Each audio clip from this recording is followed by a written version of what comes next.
Bonsoir à tous et bienvenue dans ce nouveau numéro du magazine Tac au Tac, votre magazine sociopolitique et culturel qui dit tout sur tout, qui reçoit tout le monde et qui laisse parler son invité librement, comme j'ai l'habitude de le dire. Vous êtes professeur, élite, homme politique, homme de Dieu, ami de la culture.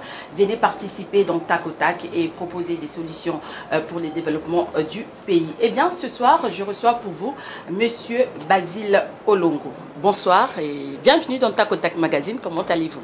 Bonsoir madame. Je me porte bien. Bien. Monsieur Basile Olongo, parlez-nous un peu de vous, ancien vice-ministre de l'Intérieur. Qu'est-ce que vous êtes devenu? Eh bien, Basile Olongo, vous savez que bien avant d'être vice-ministre de l'Intérieur ou d'embrasser ma carrière politique, j'ai une passion pour l'agriculture depuis tout ce temps. Je suis agriculteur, je fais de l'agriculture, je travaille. Je suis devenu, pour des raisons maintenant de compatibilité, le président national de mon parti, Parti congolais socio-démocrate. Et dans les soucis d'accompagner très bien le chef de l'État, Félix Antoine Tshisekedi Tshilombo, nous avons créé une structure, une méga structure que nous appelons la Coalition nationale des démocrates. J'en suis le fondateur président. Eh bien, M. Basile Olongo, vous aviez signé la charte du FCC, mais actuellement, vous déclarez que le FCC, c'est une histoire morte. Est-ce pour faire les yeux doux à Félix Tshisekedi?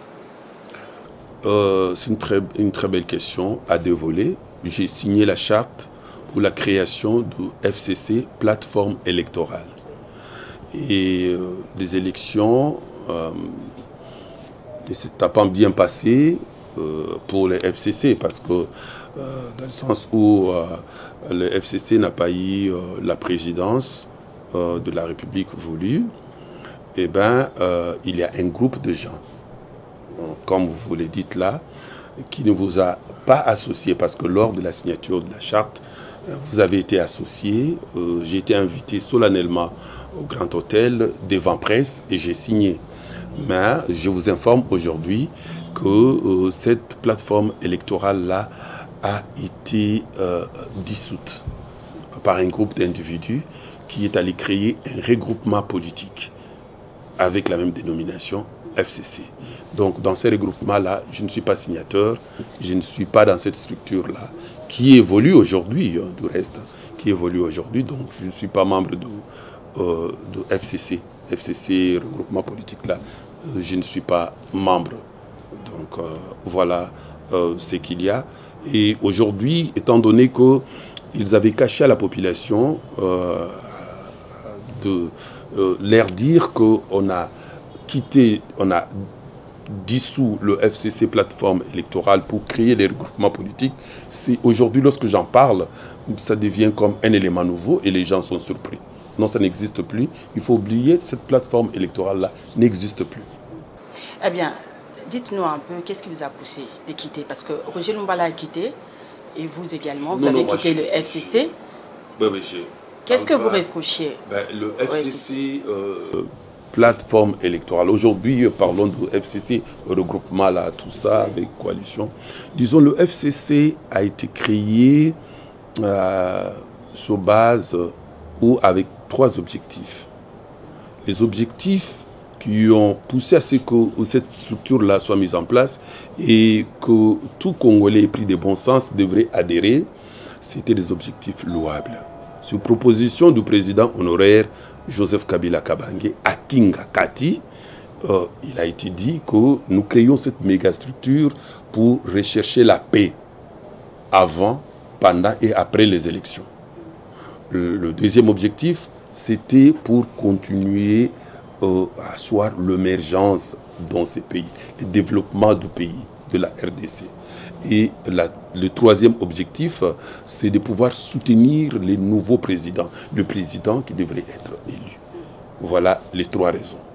Alors, ici, dans la pratique, je constate que ce qui s'est fait ne respecte pas les objectifs qui, jadis, ont milité pour la création du FCC. Aujourd'hui, le FCC, regroupement politique, se met à combattre le président de la République. Or, il est créé pour les soutenir. Le FCC n'est pas à la recherche de la paix. Le FCC est à la base de situations qui ont créé mort d'hommes dans ces pays. Mais c'est pas ce que les présidents nous font croire, les présidents de la République. Je vous dis que tout va très bien. Il vous dit que tout va très bien. Le président vous dit qu'en termes de la coalition, ne confondez pas la coalition FCC Cash au FCC. Le FCC, vous me parlez du comportement de FCC, je vais illustrer par des exemples. Aujourd'hui, pour la recherche de la paix, nous disons que les FCC ne contribuent pas à cela. Des exemples, hein, je prends 2 ou 3 comme ça, parce que apparemment, c'est comme si ceux qui regardent et qui ne sont pas d'accord avec moi habitent une autre planète. Je vous dis ceci.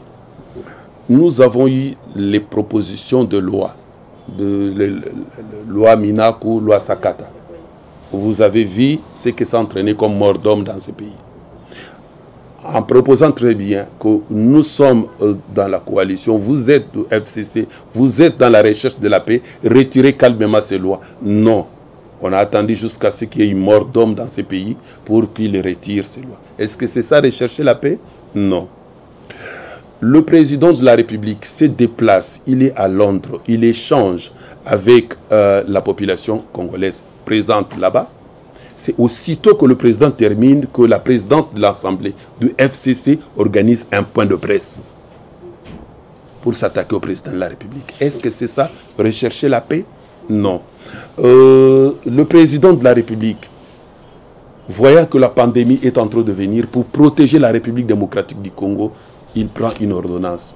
Aussitôt, il est attaqué pour dire non, le président ne devrait pas faire ça. Il fallait que ça se fasse en congrès. Et c'est ça, rechercher la paix.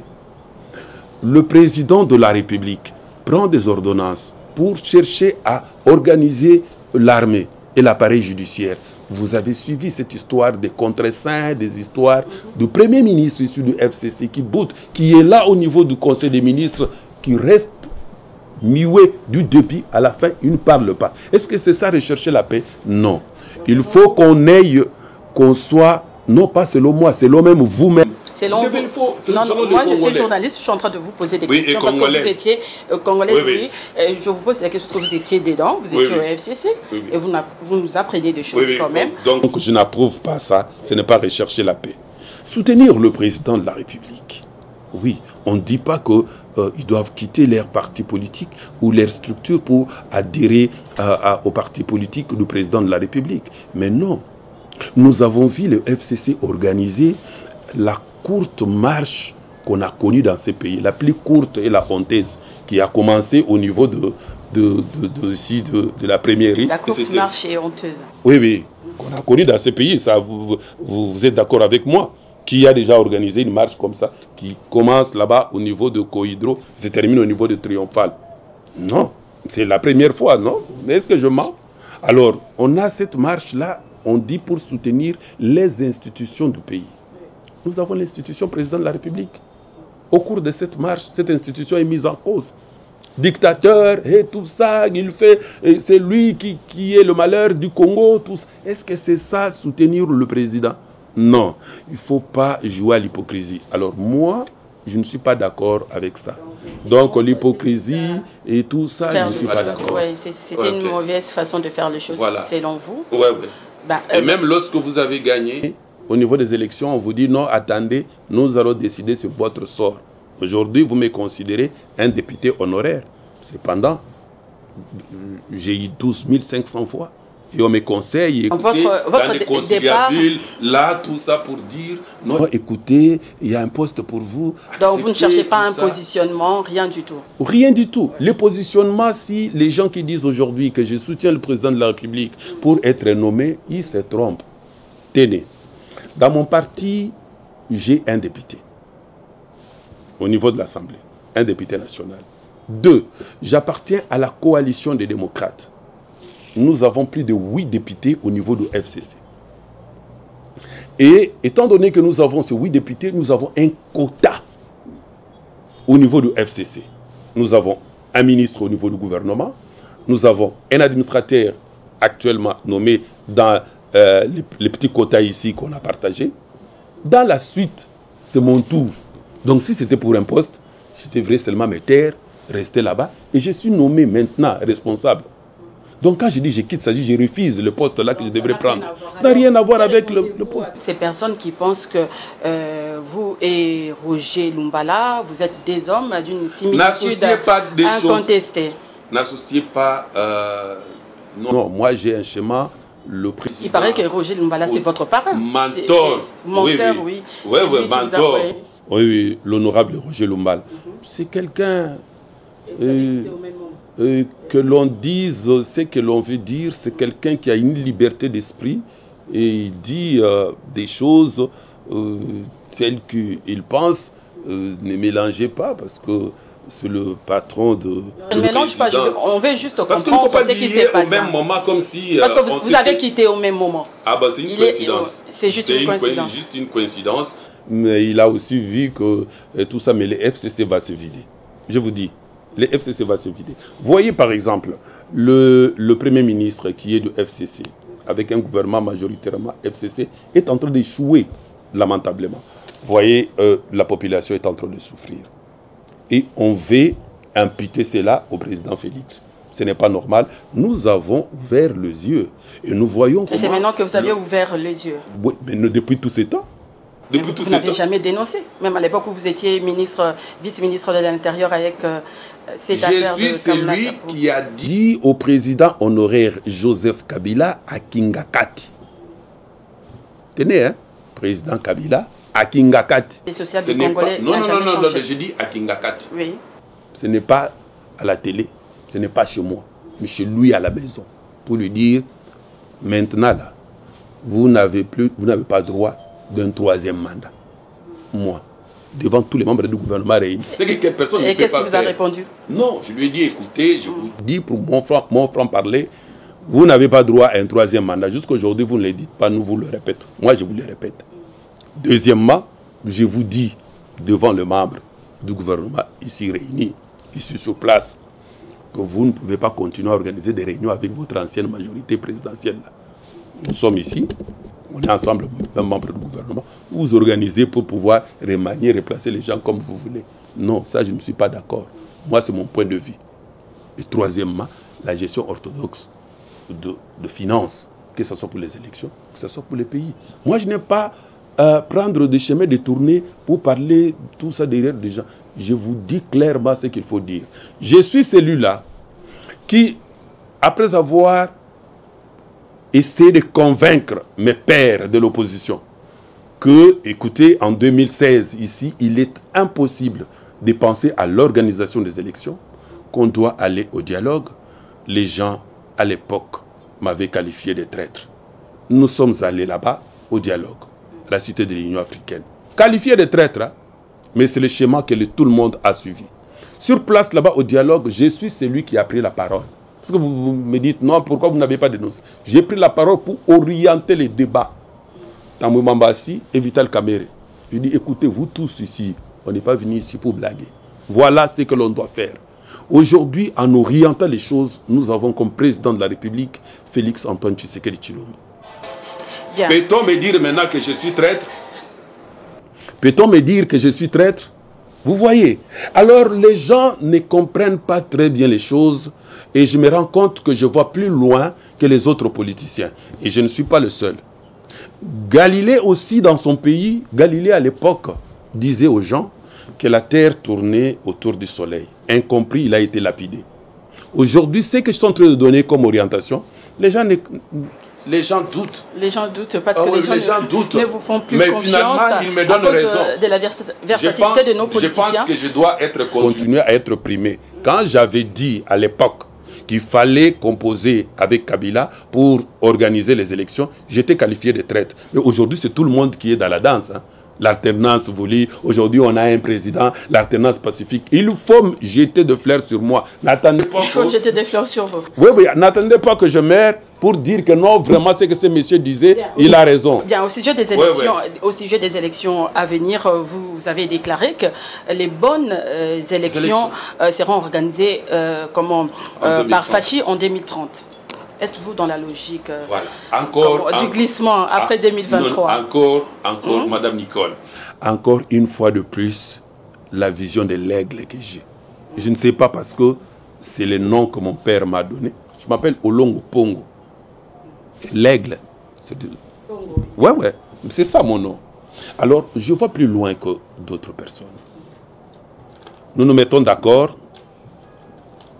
que dorénavant, au lieu de parler de l'inconstance, c'est ça, autant jeter des fleurs sur moi. Parce que l'inconstance pour eux, c'est parce que j'avais quitté mes pères pour... Mais pourquoi 2030 rapidement? Je vais revenir là.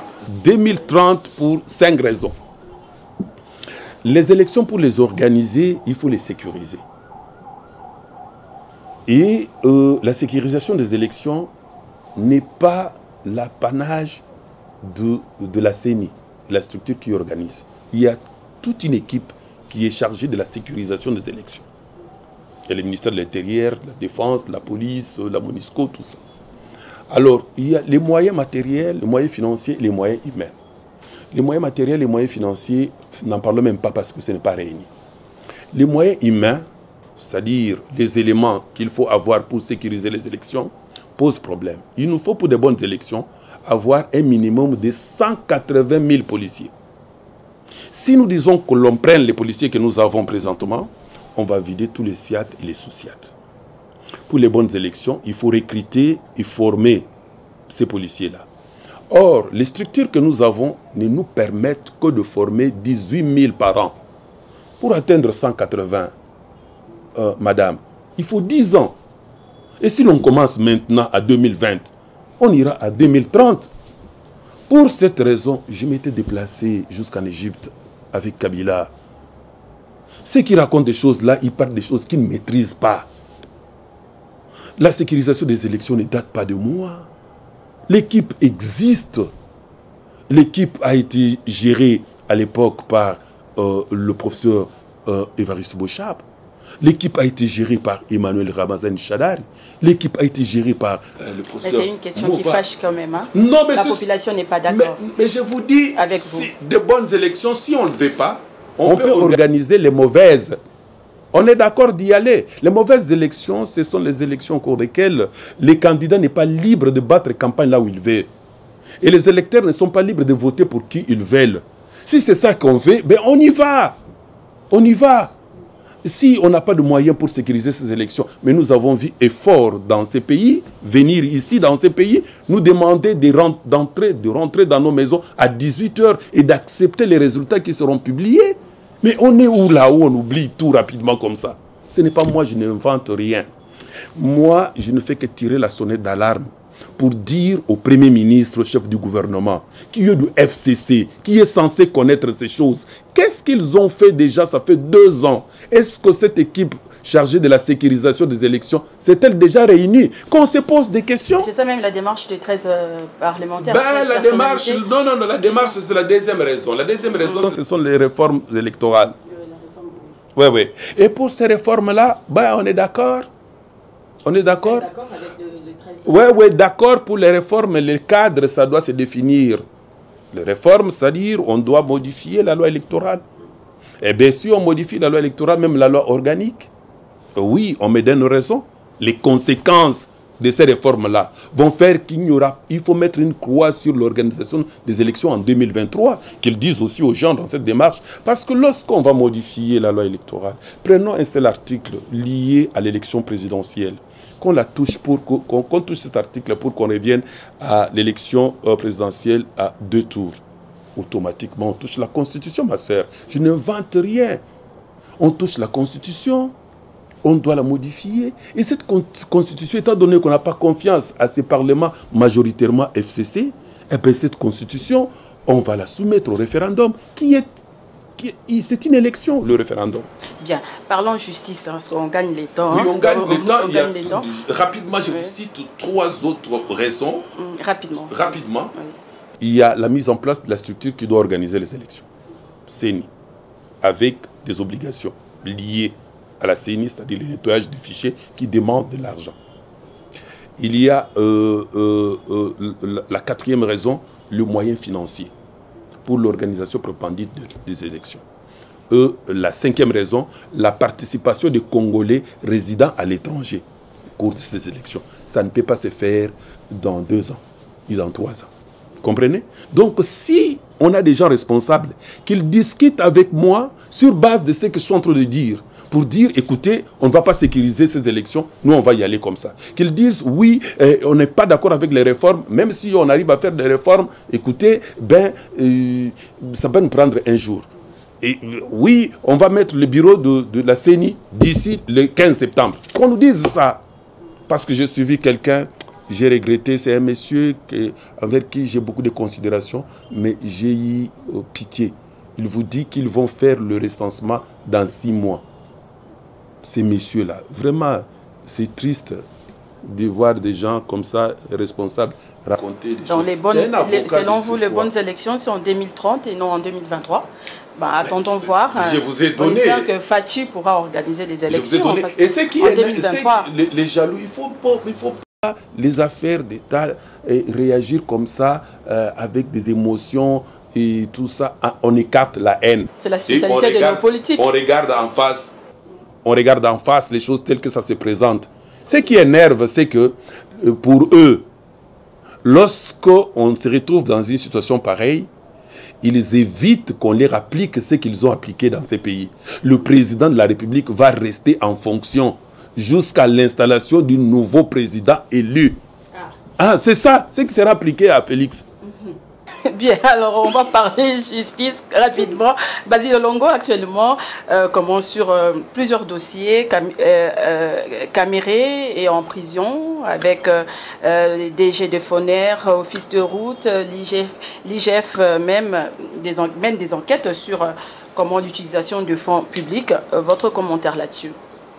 C'est l'état de droit, parce qu'il y a des gens qui disent que non, écoutez, le président Félix, depuis qu'il est venu, il n'a rien fait. Mais l'état de droit, les prisons étaient ouvertes, les portes, depuis tous ces temps. On n'avait pas vu des gens entrer là-bas. Mais les portes de prison qui étaient ouvertes commencent à accueillir quand même, vous citez une longue liste là. Oui, je pense que c'est une façon de redorer l'image de notre appareil judiciaire.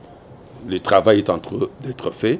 Je pense que cette justice doit rendre libres les innocents et puis condamner. Mais il y a des ceux-là qui disent que la justice ne fait pas bien son travail, trop d'interpellations, la procédure n'est pas respectée. Vous savez, nous qui avons participé dans l'ancien régime-là, on a toujours peur lorsqu'on n'a pas bien fait les choses.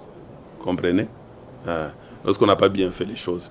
Ils ont cru que non, lorsque le président a dit qu'il ne va pas fouiner dans le passé. Lui ne va pas fouiner dans le passé. Mais ce n'est pas lui qui fouine. C'est ça, il ne va pas fouiner dans le passé, ce n'est pas lui. C'est la justice qui fait son travail. Donc, qu'on laisse cette justice. Lorsqu'on voit cette justice faire, j'ai appris de bonnes choses.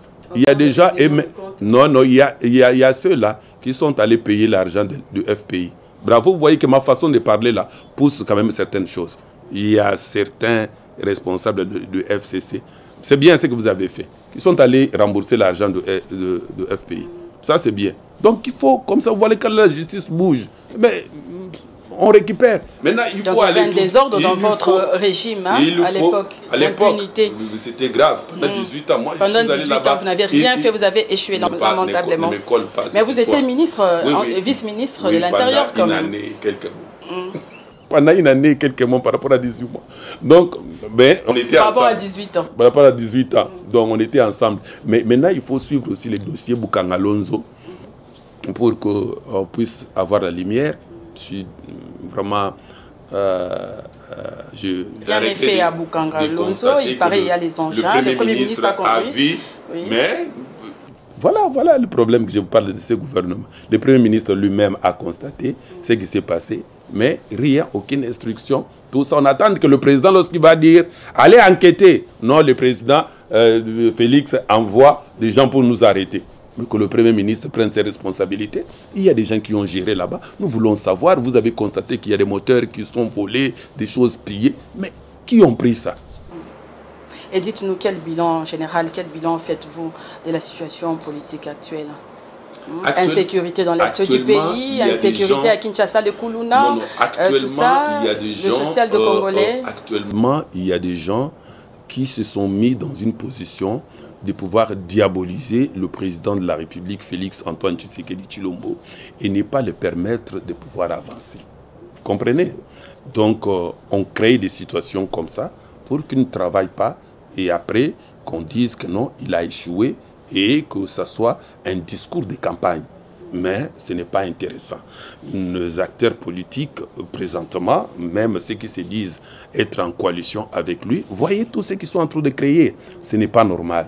Et je pense que Dieu va aider ces pays et nous allons sortir de toutes ces crises montées de toutes pièces. Et quelles solutions proposez-vous alors pour le développement de ces beaux pays? Pour le développement de ces beaux pays, moi je me suis dit il faudrait